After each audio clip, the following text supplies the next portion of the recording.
Hi friends, ನನ್ನ inspiring ವರ್ಲ್ಡ್ಗೆ ನಿಮ್ಗೆಲ್ಲ ಸ್ವಾಗತ. ಇವತ್ತಿನ ದಿನದಲ್ಲಿ ಒಬ್ಬ ವ್ಯಕ್ತಿ ಬಗ್ಗೆ ಪೂರ್ತಿಯಾಗಿ ತಿಳುಕೊಳ್ದೇನೆ ಐ ಲವ್ ಯು ಅಂತ ಹೇಳ್ತಿದ್ದಾರೆ. ಲವ್ ಅಂದ್ರೆ ಏನು ಅಂತ ಗೊತ್ತಿಲ್ದೇನೆ ಲವ್ ಮಾಡ್ತಿದೀವಿ ಅನ್ನೋ ಭ್ರಮೆಯಲ್ಲಿರ್ತಾರೆ. ಅದಕ್ಕೆ ಮಾಡರ್ನ್ ರಿಲೇಶನ್ಶಿಪ್ಸ್ ತುಂಬಾ ಕಾಂಪ್ಲಿಕೇಟೆಡ್ ಆ್ಯಂಡ್ ಡೆಲಿಕೇಟೆಡ್ ಆಗ್ತಿದಾವೆ. ರಿಲೇಶನ್ಶಿಪ್ ಸ್ಟಾರ್ಟ್ ಆಗಿ 3-4 ತಿಂಗಳಿಗೆ ಬ್ರೇಕಪ್ಸ್ ಆಗ್ತಿದಾವೆ. ಆದ್ರಿಂದ ಲವ್ ಅನ್ನೋ ಸಬ್ಜೆಕ್ಟ್ ಮೇಲೆ ಕ್ಲಾರಿಟಿ ಬರಬೇಕು ಅಂದ್ರೆ ಮೊದಲು ರಿಲೇಶನ್ಶಿಪ್ ಅಲ್ಲಿ ಸ್ಟೇಜಸ್ ಬಗ್ಗೆ ತಿಳ್ಕೋಬೇಕಾಗತ್ತೆ. ಈ ವಿಡಿಯೋ ಮುಗಿಯುವಷ್ಟರಲ್ಲಿ ಖಂಡಿತವಾಗ್ಲೂ ಫ್ಯಾಂಟಸಿಯಿಂದ ರಿಯಾಲಿಟಿಗೆ ಬರ್ತೀರಾ. ರಿಯಾಲಿಟಿಲಿ ರಿಲೇಶನ್ಶಿಪ್ ಮೇಲೆ ಒಂದು ಕ್ಲಾರಿಟಿ ಬರುತ್ತೆ. ಸೊ ವಿಡಿಯೋ ಪೂರ್ತಿ ನೋಡಿ. Stage 1 attraction. ಈ ಸ್ಟೇಜಲ್ಲಿ ನಿಂಗೆ ನಿಮ್ ಪಾರ್ಟ್ನರ್ ಏನ್ ಮಾಡಿದ್ರೂ ಇಷ್ಟ ಆಗುತ್ತೆ. ಸ್ಮೈಲ್ ಇಷ್ಟ ಆಗುತ್ತೆ, ನಡೆಯೋ ಸ್ಟೈಲ್ ಇಷ್ಟ ಆಗುತ್ತೆ, ಮಾತು ಇಷ್ಟ ಆಗುತ್ತೆ. ಅವ್ರ ಹತ್ರ ತಡ್ಕೊಳಕ್ಕಾಗಲ್ಲ, ಜಗಳ ಮಾಡಕ್ ಇಷ್ಟಪಡಲ್ಲ.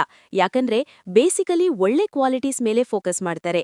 ಸಿಮಿಲಾರಿಟೀಸ್ ಏನೇನಿದಾವೆ, ಟೇಸ್ಟ್ಗಳು ಮ್ಯಾಚ್ ಆಗಿದಾವಾ ಇಲ್ವಾ ಅಂತ ನೋಡ್ತಾರೆ. ಗಂಟೆಗಟ್ಲೆ ಮಾತಾಡ್ತಾರೆ, 1 ನಿಮಿಷನೂ ಬಿಟ್ಟಿರಕ್ಕಾಗಲ್ಲ. ಆ ಫೀಲಿಂಗ್ಸ್ ಎಲ್ಲ ತುಂಬಾ ಹೈ ಆಗಿರುತ್ತೆ. ಬಟ್ ಅದನ್ನೇ ಲವ್ ಅಂತ ಅನ್ಕೊಂಡ್ರೆ ಎಡ್ವಟ್ ಆಗೋದು ಅಲ್ಲೇ. ಲವ್ ಅಂದ್ರೆ ಏನು ಅಂತೆ ಕ್ಲಾರಿಟಿ ಬರಬೇಕು ಅಂದ್ರೆ ಲಾಸ್ಟ್ ಸ್ಟೇಜ್ವರೆಗೂ ಕಾಯಲೇಬೇಕಾಗುತ್ತೆ. ಫಸ್ಟ್ ಸ್ಟೇಜಲ್ಲೇ ಫೋಟೋಸ್ ಕಳಿಸ್ಕೊಳ್ಳೋದು, ರೂಮ್ಗೆ ಹೋಗಿ ರೊಮ್ಯಾನ್ಸ್ ಮಾಡ್ಕೊಳ್ಳೋದೆಲ್ಲ ಮಾಡ್ತಿದ್ದೀರಾ ಅಂದ್ರೆ ನಿಮ್ಮಿಬ್ಬರ ಮಧ್ಯೆ ಕೇವಲ ಕಾಮ ಇದೆ ಅಂತ ಅರ್ಥ. ಒಂದ್ ಸ್ವಲ್ಪ ದಿನಕ್ಕೆ ಕಾಮ ತೀರಿದ ಮೇಲೆ ಅಂಗಡಿ ಬಂದ್ ಮಾಡ್ತೀರಾ ಅಂತ ಅರ್ಥ. ಸೊ ಫಸ್ಟ್ ಸ್ಟೇಜಲ್ಲೇ ಫ್ಯೂಚರ್ನ ಇಮ್ಯಾಜಿನ್ ಮಾಡ್ಕೋಬೇಡಿ. ನಮ್ ಹುಡುಗರು ಆಗ್ಲೇ ಮದುವೆ, ಮಕ್ಕಳು, ಮೊಮ್ಮಕ್ಕಳವರೆಗೂ ಹೋಗ್ಬಿಟ್ಟಿರ್ತಾರೆ. ಅದಕ್ಕೆ ನೀವು ಮೇಡ್ ಫಾರ್ ಈಚ್ ಅದರ್ ಅಂತ ಅನ್ಕೋತಿದ್ದೀರಾ ಅಂದ್ರೆ ಹೌದು, ನೀವಿಬ್ರು ನಿಬ್ಬಿಗಳೇ. ಅದಕ್ಕೆ ಮೊದಲು ಫ್ರೆಂಡ್ಶಿಪ್ ಮಾಡಿ, ಒಬ್ರನ್ನ ಒಬ್ರು ಅರ್ಥ ಮಾಡ್ಕೊಳ್ಳಿ. Stage 2 reality. ಒಬ್ರು ಇನ್ನೊಬ್ರ ಬಗ್ಗೆ ಡೀಪ್ ಆಗಿ ತಿಳ್ಕೋತಾರೆ, ಪಾಸ್ಟ್ನ ನೆನೆಸ್ಕೋತಾರೆ. ಒಂದ್ವೇಳೆ ಇದಕ್ಕಿಂತ ಮುಂಚೆ ಏನಾದ್ರೂ ರಿಲೇಶನ್ಶಿಪ್ಸ್ ಇದ್ರೆ ಅದ್ರ ಬಗ್ಗೆ ಯೋಚನೆ ಮಾಡ್ತಾರೆ. ಸ್ಟೇಜ್ 1ನಲ್ಲಿದ್ದ ಫಸ್ಟ್ ಇಂಪ್ರೆಷನ್ನಲ್ಲಿ ಪಾಸಿಟಿವ್ಸ್ ಮಾತ್ರನೇ ನೋಡ್ತಾರೆ. ಆದ್ರೆ ಇವಾಗ ನೆಗೆಟಿವ್ಸ್ನ ಕೂಡ ನೋಡ್ತಾರೆ. ತಪ್ಪಾಗಿ ಅರ್ಥ ಮಾಡ್ಕೋತಾರೆ, ಬಿಹೇವಿಯರ್ಸ್ ಡಿಫ್ರೆಂಟ್ ಆಗಿರ್ತವೆ, ಲೈಟ್ ಆಗಿ ಮಿಸ್ಅಂಡರ್ಸ್ಟ್ಯಾಂಡಿಂಗ್ ಸ್ಟಾರ್ಟ್ ಆಗುತ್ತೆ, ಡೌಟ್ ಪಡ್ತಾರೆ, ಕನ್ಫ್ಯೂಸ್ಡ್ ಸ್ಟೇಟ್ ಒಳಗಡೆ ಬಿದ್ದೋಗ್ತಾರೆ. ಒಂದು ಕಾಲದಲ್ಲಿದ್ದ ಎಕ್ಸೈಟ್ಮೆಂಟ್ ಇವಾಗ ಇರಲ್ಲ. Stage 3 stupidity. ಚಿಕ್ಕ ಚಿಕ್ಕ ವಿಷಯಕ್ಕೆ ಕೋಪ ಮಾಡ್ಕೋತಾರೆ, ಜಗಳ ಮಾಡ್ತಾರೆ, ಕಿರ್ಚಾಡ್ತಾರೆ, ಒಬ್ರ ಮೇಲೊಬ್ರು ಬ್ಲೇಮ್ ಮಾಡ್ಕೋತಾರೆ.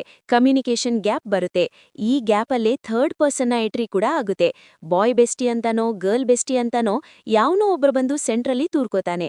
ಅವನ ಹತ್ರನೇ ಪ್ರತಿಯೊಂದನ್ನು ಶೇರ್ ಮಾಡ್ಕೋತಾರೆ. ಸುಮ್ನೆ ಅವನ ಮೇಲೆ ಫೀಲಿಂಗ್ಸ್ ಬೆಳೆಸ್ಕೊಂಡ್ಬಿಟ್ನಲ್ಲ ಅಂತ ಚಿಂತೆ ಮಾಡ್ತಾರೆ. ಅವನ ಜೊತೆ ಲೈಫ್ ಲಾಂಗ್ ಟ್ರಾವೆಲ್ ಮಾಡೋದಕ್ಕೆ ಭಯಪಡ್ತಾರೆ. ನೀವು ನಿಲ್ಬೇಕಾಗಿರೋದು ಇಲ್ಲೇ. ತುಂಬಾ ಹುಷಾರಾಗಿ ನಿಮ್ಗೆ ನಡೆದಿರೋ ಇನ್ಸಿಡೆಂಟ್ಗಳನ್ನ, ನಿಮ್ಮ ಪೂರ್ತಿ ಜರ್ನಿನ ಅನಲೈಸ್ ಮಾಡ್ಕೊಳ್ಳಿ, ಕೂತ್ಕೊಂಡು ಮಾತಾಡ್ಕೊಳ್ಳಿ. ಒಂದ್ ವೇಳೆ ಅವರು ಟಾಕ್ಸಿಕ್ ಪರ್ಸನ್ ಆಗಿದ್ರೆ ನಿಮ್ಮ ರಿಲೇಶನ್ಶಿಪ್ನ ಬ್ರೇಕ್ ಮಾಡೋ ಟೈಮ್ ಬಂದಿದೆ ಅಂತಾನೆ. ಎಸ್, ಟಾಕ್ಸಿಕ್ ಪರ್ಸನ್ಸ್ ಜೊತೆ ಲೈಫ್ ನರಕ ಆಗ್ಬಿಡುತ್ತೆ. Stage 4 acceptance. ಅಲ್ಲಿವರೆಗೂ ನಾವು ನಮ್ಮ ಪಾಯಿಂಟ್ ಆಫ್ ವ್ಯೂ ಅಲ್ಲೇ ಯೋಚನೆ ಮಾಡ್ತಿರ್ತೀವಿ. ಆದ್ರೆ ಈಗ ಅವರ ಪಾಯಿಂಟ್ ಆಫ್ ವ್ಯೂ ಅಲ್ಲಿ ಕೂಡ ಯೋಚನೆ ಮಾಡೋದಕ್ಕೆ ಸ್ಟಾರ್ಟ್ ಮಾಡ್ತೀವಿ. ನೀವಿಬ್ರು ಡಿಫ್ರೆಂಟ್ ಪರ್ಸನ್ಸ್ ಆಗಿರ್ಬೇಕಾದ್ರೆ different qualities, different taste, different interest ಅಂತ ಇದ್ದೇ ಇರ್ತವೆ. ಅಷ್ಟು ಮಾತ್ರಕ್ಕೆ ಬಿಟ್ಟು ಬೇರೆ ಆಗೋದು ಸರಿಯಲ್ಲ ಅಂತ ರಿಯಲೈಸ್ ಆಗ್ತಾರೆ.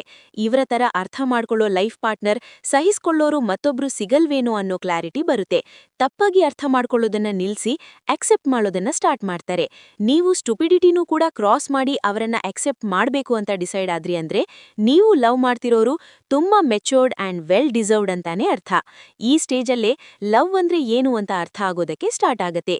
Stage 5 commitment. ಒಟ್ಟಿಗೆ ಸೇರಿ ಇಷ್ಟು ದೂರ ಜರ್ನಿ ಮಾಡಿದ್ಮೇಲೆ ಇಬ್ರು ಡೀಪ್ಲಿ ಕನೆಕ್ಟ್ ಆಗಿ ಹೋಗ್ತಾರೆ. ಒಬ್ರಿಗೋಸ್ಕರ ಒಬ್ರು ಕಾಂಪ್ರಮೈಸ್ ಆಗ್ತಾರೆ, ತ್ಯಾಗ ಮಾಡ್ತಾರೆ. ಅವರ ಹ್ಯಾಪಿನೆಸ್ಗಿಂತ ಇನ್ಯಾವುದೂ ಇಂಪಾರ್ಟೆಂಟ್ ಅಲ್ಲ ಅಂತ ಅನ್ಸುತ್ತೆ. ಅಂದ್ರೆ ಅದರರ್ಥ ನೀವಿಬ್ರು ಕಮಿಟೆಡ್ ಅಂತ. ಫಸ್ಟ್ ಸ್ಟೇಜಲ್ಲಿದ್ದ ಫೀಲಿಂಗ್, ಇವಾಗ ಇರೋ ಫೀಲಿಂಗ್, ಆ ಡಿಫ್ರೆನ್ಸಸ್ ನಿಮ್ಗೆ ಗೊತ್ತಾದ್ಮೇಲೆ ಒಂದು ಕ್ಲಾರಿಟಿ ಬರುತ್ತೆ. ಸೊ ಲವ್ ಅಂದ್ರೆ ಏನು ಅಂತ ಸ್ಟೇಜ್ 5ಗೆ ಬರೋವರೆಗೂ ನಿಮ್ಗೆ ಗೊತ್ತಾಗಲ್ಲ. ನಿಮ್ಮಿಬ್ಬರ ಮಧ್ಯೆ ಎಷ್ಟೇ ಕಮಿಟ್ಮೆಂಟ್ ಇದ್ರೆ, ನಿಮ್ಮಿಬ್ಬರ ಮಧ್ಯೆ ಎಷ್ಟೇ ಜನ ಬಂದ್ರು, ಎಷ್ಟೇ ಜಗಳಗಳಾದ್ರೂ ನಿಮ್ಮ ರಿಲೇಶನ್ಶಿಪ್ ಬ್ರೇಕ್ ಆಗಲ್ಲ. ಸೊ ಇಲ್ಲಿವರೆಗೂ ಲವ್ನ ಸ್ಟೇಜಸ್ ಬಗ್ಗೆ ತಿಳ್ಕೊಂಡಿದ್ದಾಯ್ತು. ನೆಕ್ಸ್ಟ್ ಒಂದು ಸ್ಟ್ರಾಂಗ್ ರಿಲೇಶನ್ಶಿಪ್ನ ಹೇಗೆ ಬಿಲ್ಡ್ ಮಾಡ್ಕೊಳ್ಳೋದು ಅನ್ನೋದ್ರ ಬಗ್ಗೆ ತಿಳ್ಕೊಳ್ಳೋಣ. ಯಾರಾದ್ರೂ ಇಬ್ರು ಒಂದು ರಿಲೇಶನ್ಶಿಪ್ ಅಲ್ಲಿ ಇರ್ಬೇಕಾದ್ರೆ ಹೇಗ್ ಬೇಕಾದ್ರೂ ಇರಬಹುದು. ಐ ಮೀನ್ ರಿಚ್ ಆಗಿರಬಹುದು, ಇಲ್ಲ ಪೂವರ್ ಆಗಿರಬಹುದು. ಕ್ಯಾಸ್ಟ್ ಅನ್ನೋ ಡಿಫರೆನ್ಸಸ್ ತುಂಬಾ ಇರಬಹುದು. ಬಟ್ ರಿಲೇಶನ್ಶಿಪ್ ಮಾತ್ರ ಕರೆಕ್ಟ್ ಆಗಿರ್ಬೇಕು. ಅದು ಹಸ್ಬೆಂಡ್ ಅಂಡ್ ವೈಫ್ ಮಧ್ಯೆ ಆಗಿರಬಹುದು, ಇಲ್ಲ ಇಬ್ರು ಫ್ರೆಂಡ್ಸ್ ಮಧ್ಯೆ ಆಗಿರಬಹುದು, ಇಲ್ಲ ಗರ್ಲ್ ಫ್ರೆಂಡ್ ಬಾಯ್ ಫ್ರೆಂಡ್ ಮಧ್ಯೆ ಇರಬಹುದು. ಸ್ವೀಟ್ ರಿಲೇಶನ್ಶಿಪ್ ಅಲ್ಲಿ ಒಬ್ಬರ ಇನ್ಪರ್ಫೆಕ್ಷನ್ ಇಂದ ಜಗಳಗಳಾಗ್ತವೆ ನೋಡಿ. ಆಗ್ಲೇ ಮಿಸ್ಕಮ್ಯುನಿಕೇಷನ್, ಮಿಸ್ಅಂಡರ್ಸ್ಟ್ಯಾಂಡಿಂಗ್, ಮೈಂಡ್ ಪ್ರೆಸೆಂಟ್ ಅಲ್ಲಿ ಇಲ್ದೇ ಇರೋದು, ಸ್ಟ್ರೆಸ್, ಫೀಲಿಂಗ್ ಹ್ಯಾಪಿಯಾಗಿ ಇರಕ್ಕಾಗದೇ ಇರೋದು, ಈ ಎಲ್ಲ ಸಿಚುವೇಶನ್ಸ್ ಫೇಸ್ ಮಾಡಬೇಕಾಗತ್ತೆ. ಒಂದು ಆರ್ಗ್ಯುಮೆಂಟ್ ನಡೀತಿರ್ಬೇಕಾದ್ರೆ ಆ ಕಾನ್ವರ್ಸೇಷನ್ ಅಲ್ಲಿ ನೀನು ಗೆಲ್ಬೇಕು ಅಂತ ಅನ್ಕೊಂಡ್ರು ಇಲ್ಲ ಅವರನ್ನ ಗೆಲ್ಲಿಸ್ಬೇಕು ಅಂತ ಅನ್ಕೊಂಡ್ರು ನೆನಪಿಟ್ಕೊಳ್ಳಿ, ಇಬ್ರು ಸೇರಿ ಆ ರಿಲೇಶನ್ಶಿಪ್ನ ಗೆಲ್ಲಿಸ್ಬೇಕು ಅಂತ ಅನ್ಕೋಬೇಕು. ಸೊ ಈಗ ನಿಮ್ಗೆ ಒಂದು ಸ್ಟ್ರಾಂಗ್ ರಿಲೇಶನ್ಶಿಪ್ನ ಮೇಂಟೈನ್ ಮಾಡೋದಕ್ಕೆ ಕೆಲವೊಂದು ಟಿಪ್ಸ್ನ ಕೊಡ್ತೀನಿ, ಅವನ್ನ ಫಾಲೋ ಮಾಡಿ ಸಾಕು. Tip number 1, stay in present. ತುಂಬಾ ಜನ ರಿಲೇಶನ್ಶಿಪ್ ಅಲ್ಲಿ ಪ್ರೆಸೆಂಟ್ ಅಲ್ಲಿ ನಡೀತಾ ಇರೋ ಕಾನ್ವರ್ಸೇಷನ್ಗೂ ಅವರು ಮಾತಾಡೋ ವಿಷಯಕ್ಕೂ ಸಂಬಂಧನೇ ಇರಲ್ಲ. ಅಂದ್ರೆ ಹಿಂದೆ ಯಾವತ್ತೋ ನಡೆದಿರೋ ಸಿಚುವೇಶನ್ ಬಗ್ಗೆ, ಮಿಸ್ಟೇಕ್ಸ್ ಬಗ್ಗೆ ಪ್ರೆಸೆಂಟ್ ಅಲ್ಲಿ ಮಾತಾಡ್ತಾರೆ. ಇದರಿಂದ ಇರೋ ಜಗಳ ಇನ್ನೂ ದೊಡ್ಡದಾಗುತ್ತೆ. ಆಕ್ಚುಯಲ್ ಆಗಿ ನಡಿಬೇಕಾಗಿರೋ ಡಿಸ್ಕಷನ್ ಟ್ರ್ಯಾಕ್ ಬಿಟ್ಟು ಬೇರೆ ಕಡೆನೇ ಹೋಗ್ಬಿಡುತ್ತೆ. ಸೊ ಪಾಸ್ಟ್ ಬಗ್ಗೆ ಮಾತಾಡೋದ್ರಿಂದ ಸೊಲ್ಯೂಷನ್ ಬಿಟ್ಟಾಕಿ ಆ ಜಗಳನ ಇನ್ನೂ ದೊಡ್ಡದು ಮಾಡುವಂತಹ ಮಿಸ್ಅಂಡರ್ಸ್ಟ್ಯಾಂಡಿಂಗ್ ಬರೋ ತರ ಸಿಚುವೇಶನ್ ಬದಲಾಗುತ್ತೆ. ಫಾರ್ ಎಕ್ಸಾಂಪಲ್, ಯಾವತ್ತಾದ್ರೂ ನಮ್ಮ ಅಪ್ಪ ಅಮ್ಮ ಮಧ್ಯೆ ಜಗಳ ಆಗ್ತಿರ್ಬೇಕಾದ್ರೆ ಒಂದ್ಸಲ ಅಬ್ಸರ್ವ್ ಮಾಡಿದ್ರೆ ಅಪ್ಪ ಅಮ್ಮನಿಗೆ ಹೇಳ್ತಾರೆ, ನಿಮ್ಮಪ್ಪನ್ನ ಯಾಕಾದ್ರೂ ಮದುವೆ ಆದ್ನೋ, 25-30 ವರ್ಷ ಆದ್ಮೇಲೆ ನಾನು ತುಂಬಾ ದೊಡ್ಡ ತಪ್ಪು ಮಾಡ್ಬಿಟ್ಟೆ ಅಂತ. ಪ್ರೆಸೆಂಟ್ ಅಲ್ಲಿ ನಡೀತಾ ಇರೋ ಜಗಳ ಟ್ರ್ಯಾಕ್ ಬಿಟ್ಟು 25 ವರ್ಷದ ಹಿಂದೆ ನಡೆದಿರೋ ಮದುವೆ ಬಗ್ಗೆ ಮಾತಾಡ್ತಾರೆ. ಇದರಿಂದ ಜಗಳ ಹೆಚ್ಚಾಗುತ್ತಾ ಇಲ್ಲ ಕಡಿಮೆ ಆಗುತ್ತಾ ಯೋಚನೆ ಮಾಡಿ. Tip number 2, avoid judgement. ನಮ್ಮಲ್ಲಿ ತುಂಬಾ ಜನ ಇರ್ತಾರೆ, ಪ್ರತಿ ವಿಷಯವನ್ನು ಜಡ್ಜ್ ಮಾಡ್ತಾ ಇರ್ತಾರೆ. ಸೀರಿಯಸ್ ಆಗೋ ಜಗಳನ ಅವಾಯ್ಡ್ ಮಾಡಬೇಕು ಅಂದ್ರು, ಸ್ಟ್ರೆಸ್ ಅವಾಯ್ಡ್ ಮಾಡಬೇಕು ಅಂದ್ರು ಡೋಂಟ್ ಜಡ್ಜ್ ಅ ಪರ್ಸನ್. ಅದರ ಬದಲಾಗಿ ಒಬ್ಬ ನ್ಯೂಸ್ ರಿಪೋರ್ಟರ್ ಆಗಿ ಒಂದು ಜಡ್ಜ್ಮೆಂಟಲ್ ಆಟಿಟ್ಯೂಡಲ್ಲಿದ್ದಾಗ ಯು ಆರ್ ಯೂಸ್ಲೆಸ್, ನಿನ್ ಕೈಯಲ್ಲಿ ಅದು ಮಾಡೋಕ್ಕಾಗಲ್ಲ, ಇದು ಮಾಡೋಕ್ಕಾಗಲ್ಲ, ನೀನು ಹಾಗಿರ್ತೀಯಾ ಹೀಗಿರ್ತೀಯಾ ಅಂತ ತುಂಬಾ ಈಸಿಯಾಗಿ ಒಬ್ಬ ವ್ಯಕ್ತಿನ ಜಡ್ಜ್ ಮಾಡ್ತೀವಿ. ಅವರಿಗೆ ಈ ಥರ ಎಲ್ಲ ಅನ್ನೋದ್ರಿಂದ ಆ ವ್ಯಕ್ತಿಗೆ ಹರ್ಟ್ ಆಗುತ್ತೆ. ಸೊ ಜಡ್ಜ್ಮೆಂಟಲ್ ಆಟಿಟ್ಯೂಡ್ನ ಬಿಟ್ಟು ಬಿಕಮ್ ಅ ನ್ಯೂಸ್ ರಿಪೋರ್ಟರ್. ಅಂದ್ರೆ ಈ ಕೆಲಸನ ಮಾಡೋದು ಹೀಗಲ್ಲ, ಇದಕ್ಕಿಂತ ಬೆಟರ್ ಆಗಿ ಮಾಡಬಹುದು. ನೀನು ಯಾವ ಸಿಚುವೇಶನ್ನಲ್ಲಿ ಈ ಥರ ಡಿಸಿಷನ್ ತಗೊಂಡೇ ಉಂಟಾ, ನಾನು ಅರ್ಥ ಮಾಡ್ಕೊಳ್ಳೋದಕ್ಕೆ ಟ್ರೈ ಮಾಡ್ತೀನಿ. ಹೀಗೆ ಪ್ರಾಬ್ಲಮ್ನ ರಿಪೋರ್ಟ್ ಮಾಡಿ ಆ ವ್ಯಕ್ತಿನ ಅರ್ಥ ಮಾಡ್ಕೊಳ್ಳೋದಕ್ಕೆ ಟ್ರೈ ಮಾಡಿ. Tip number 3, 1 issue at A time. ಇದನ್ನ ಯಾವಾಗ್ಲೂ ನೆನ್ಪಿಟ್ಕೊಳ್ಳಿ. ನಿಮ್ಮಿಬ್ಬರ ಮಧ್ಯೆ ಯಾವತ್ತಾದ್ರೂ ಇಶ್ಯೂ ಆದಾಗ ಆ ಇಶ್ಯೂ ಬಗ್ಗೆ ಡಿಸ್ಕಸ್ ಮಾಡಿ, ಆ ಪ್ರಾಬ್ಲಮ್ ಬಗ್ಗೆ ಡಿಸ್ಕಸ್ ಮಾಡಿ, ಆ ರೀತಿ ಯಾಕಾಯ್ತು ಅಂತ ಡಿಸ್ಕಸ್ ಮಾಡಿ.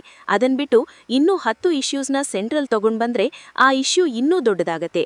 ಸೊ ಒಂದು ಇಶ್ಯೂನ ಮೈಂಡಲ್ಲಿ ಇಟ್ಕೊಂಡು ಅದರ ಬಗ್ಗೆ ಮಾತ್ರ ಡಿಸ್ಕಸ್ ಮಾಡಿ. Tip number 4, avoid few words. ನಮ್ಮಲ್ಲಿ ತುಂಬಾ ಜನ ಇರ್ತಾರೆ, ಪ್ರತಿ ವಿಷಯವನ್ನು ಜಡ್ಜ್ ಮಾಡ್ತಾ ಇರ್ತಾರೆ. ಸೀರಿಯಸ್ ಆಗೋ ಜಗಳನ ಅವಾಯ್ಡ್ ಮಾಡಬೇಕು ಅಂದ್ರು, ಸ್ಟ್ರೆಸ್ ಅವಾಯ್ಡ್ ಮಾಡಬೇಕು ಅಂದ್ರು ಡೋಂಟ್ ಜಡ್ಜ್ ಅ ಪರ್ಸನ್. ಅದರ ಬದಲಾಗಿ ಒಬ್ಬ ನ್ಯೂಸ್ ರಿಪೋರ್ಟರ್ ಆಗಿ ಒಂದು ಜಡ್ಜ್ಮೆಂಟಲ್ ಆಟಿಟ್ಯೂಡಲ್ಲಿದ್ದಾಗ ಯು ಆರ್ ಯೂಸ್ಲೆಸ್, ನಿನ್ ಕೈಯಲ್ಲಿ ಅದು ಮಾಡೋಕ್ಕಾಗಲ್ಲ, ಇದು ಮಾಡೋಕ್ಕಾಗಲ್ಲ, ನೀನು ಹಾಗಿರ್ತೀಯಾ ಹೀಗಿರ್ತೀಯಾ ಅಂತ ತುಂಬಾ ಈಸಿಯಾಗಿ ಒಬ್ಬ ವ್ಯಕ್ತಿನ ಜಡ್ಜ್ ಮಾಡ್ತೀವಿ. ಅವರಿಗೆ ಈ ಥರ ಎಲ್ಲ ಅನ್ನೋದ್ರಿಂದ ಆ ವ್ಯಕ್ತಿಗೆ ಹರ್ಟ್ ಆಗುತ್ತೆ.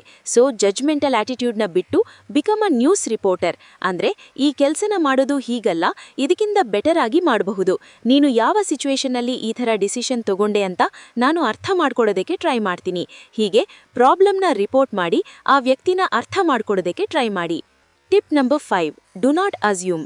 ನಮ್ಮೆಲ್ಲರ ಆಲೋಚನೆಗಳು ಬೇರೆ ಬೇರೆ ಆಗಿರ್ತವೆ. ಒಂದೇ ಸಿಚುವೇಶನ್ ಇಬ್ಬರಿಗೂ ಡಿಫ್ರೆಂಟ್ ಆಗಿ ಕಾಣಿಸುತ್ತೆ. ನಿನಗೆ ನಿನ್ನ ಪಾಯಿಂಟ್ ಆಫ್ ವ್ಯೂ ಇರುತ್ತೆ, ಆ ವ್ಯಕ್ತಿಗೂ ಕೂಡ ಅವರ ಪಾಯಿಂಟ್ ಆಫ್ ವ್ಯೂ ಇರುತ್ತೆ. ನಿನಗೆ ಅನ್ಸುತ್ತೆ ನೀನೇ ಕರೆಕ್ಟ್ ಅಂತ, ಆ ವ್ಯಕ್ತಿಗೂ ಕೂಡ ಅನ್ಸುತ್ತೆ ಅವರೇ ಕರೆಕ್ಟ್ ಅಂತ. But most of the time we assume that ಇಲ್ಲ, ನಾನೇ ಕರೆಕ್ಟ್ ಅಂತ. ಇದು ನಿಮ್ಮ ಪಾರ್ಟ್ನರ್ ಅರ್ಥ ಮಾಡ್ಕೊಂಡ್ಮೇಲೆ ಕಂಪ್ಲೀಟ್ ಆಗಿ ಇರಿಟೇಷನ್ ಬರುತ್ತೆ. ಸೊ ಯಾವಾಗ ನೀನೇ ಕರೆಕ್ಟ್ ಅಂತ ಅನ್ಕೋತೀಯೋ ಆಗ ನಿಮ್ಮ ಪಾರ್ಟ್ನರ್ ಹೇಳೋದನ್ನ ನೀನು ಸೈಲೆಂಟ್ ಆಗಿ ಕೇಳಿಸ್ಕೊಳ್ಳದೆ ಹೋದ್ರೆ ಆ ಸಿಚುವೇಶನ್ ನಿಮ್ಗೆ ಅರ್ಥ ಆಗಲ್ಲ. So do not assume that you are right. ಆ ಪ್ರಾಬ್ಲಮ್ ಬಗ್ಗೆ ಡಿಸ್ಕಸ್ ಮಾಡಿ. ನಿಮ್ಮ ಪಾಯಿಂಟ್ ಆಫ್ ವ್ಯೂನ ನಿಮ್ಮ ಹತ್ರನೇ ಇಟ್ಕೊಳ್ಳಿ, ಅವರ ಪಾಯಿಂಟ್ ಆಫ್ ವ್ಯೂನ ಕೂಡ ಕೇಳಿಸ್ಕೊಳ್ಳಿ. ತುಂಬಾ ದೊಡ್ಡ ಜಗಳಗಳು ಹೀಗೆ ಸಾಲ್ವ್ ಆಗ್ತವೆ. Tip number 6, discuss action. So ಒಂದು ಪ್ರಾಬ್ಲಮ್ ಬಂತು ನಿಮ್ಮಿಬ್ಬರ ಮಧ್ಯೆ, ಆ ಪ್ರಾಬ್ಲಮ್ಗೆ ಸೊಲ್ಯೂಷನ್ ಹುಡುಕಿ. ಮೊದಲು ಇಬ್ರೂ ಸೇರಿ ಆ ರಿಲೇಷನ್ನ ಕಾಪಾಡಿ, ಡಿಸ್ಕಸ್ ಮಾಡಿ. ಈ ಸಲ ಈ ಥರ ಆಯ್ತರ್ವಾ, ಸೊ ನೆಕ್ಸ್ಟ್ ಟೈಮ್ ಇದನ್ನ ರಿಪೀಟ್ ಮಾಡಬಾರ್ದು. ಸೊ ಒಂದ್ ವೇಳೆ ರಿಪೀಟ್ ಆದ್ರೂ don't take me wrong, discuss the action. Next ಏನ್ ಮಾಡಬೇಕು ಅಂತ ಡಿಸ್ಕಸ್ ಮಾಡಿ. ಐ ಆಮ್ ಡ್ಯಾಮ್ ಶ್ಯೂರ್ ಈ ಪಾಯಿಂಟ್ಸ್ನೆಲ್ಲ ತಲೆಯಲ್ಲಿ ಇಟ್ಕೊಂಡ್ರೆ ಗರ್ಲ್ ಫ್ರೆಂಡ್ ಬಾಯ್ ಫ್ರೆಂಡ್ ಮಧ್ಯೆ ಆಗಲಿ, ವೈಫ್ ಅಂಡ್ ಹಸ್ಬೆಂಡ್ ಮಧ್ಯೆ ಆಗಲಿ ಎಷ್ಟೋ ಸ್ಟ್ರೆಸ್ ಕಡಿಮೆ ಆಗುತ್ತೆ. ಯೋಚನೆ ಮಾಡಿ, ಎಷ್ಟು ರಿಲೇಶನ್ಶಿಪ್ ಕರೆಕ್ಟ್ ಆಗಿರ್ತವೆ. ವಿಡಿಯೋ ಇಷ್ಟ ಆಗಿದ್ರೆ ಏನ್ ಮಾಡಬೇಕು ಅಂತ ಗೊತ್ತಲ್ವಾ? ನೆಕ್ಸ್ಟ್ ವಿಡಿಯೋದಲ್ಲಿ ಮತ್ತೆ ಸಿಗೋಣ. ಅಲ್ಲಿವರೆಗೂ ಟೇಕ್ ಕೇರ್.